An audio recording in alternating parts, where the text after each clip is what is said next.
Жива музика, не само памет.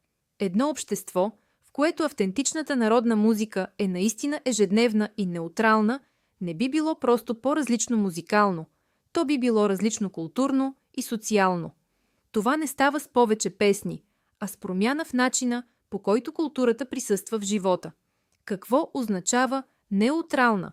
Неутрална не означава безлична, означава естествен избор, не изключение позната и разпознаваема, не изисква специален повод, не е затворена в етнографска среда. Както днес някои жанрове звучат навсякъде, така и народната музика може да бъде една от нормалните звукови среди около нас. Проблемът днес в България народната музика съществува съхранена, но рядко присъства в ежедневието. Тя е на сцена в фестивали, в архиви, но рядко е в градската среда, в медиите, в ежедневното слушане. Това не е липса на култура. Това е липса на присъствие. Какво липсва?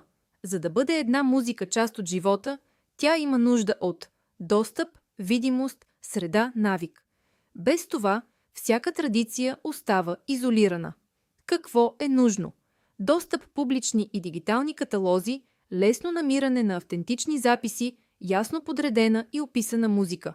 Медии и реално присъствие в радио, телевизия и онлайн включване в филми, предавания и ежедневни формати нормализиране, а не екзотизиране. Публична среда, музика в заведения, транспорт и пространства, разнообразие от звукови среди, народната музика като естествена част от тях.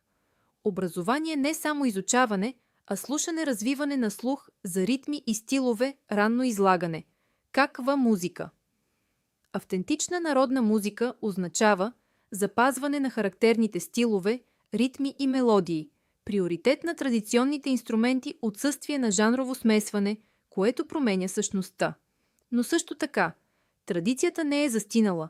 Тя може да се развива отвътре чрез нови песни, нови изпълнения, нови поколения. Какво ще се промени? В такова общество народната музика няма да е специален случай.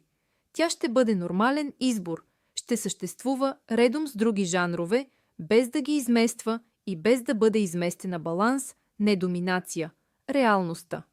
Това не означава, че ще звучи навсякъде, че ще стане единствена, че ще замени други жанрове. Означава да бъде видима, достъпна и част от избора.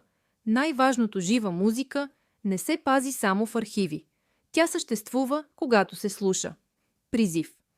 Ако вярваш, че народната музика трябва да бъде част от живота, а не само част от миналото, търси я, слушай, я подкрепя, я настоявай да присъства. Нека бъде чута не като спомен, а като звук на настоящето.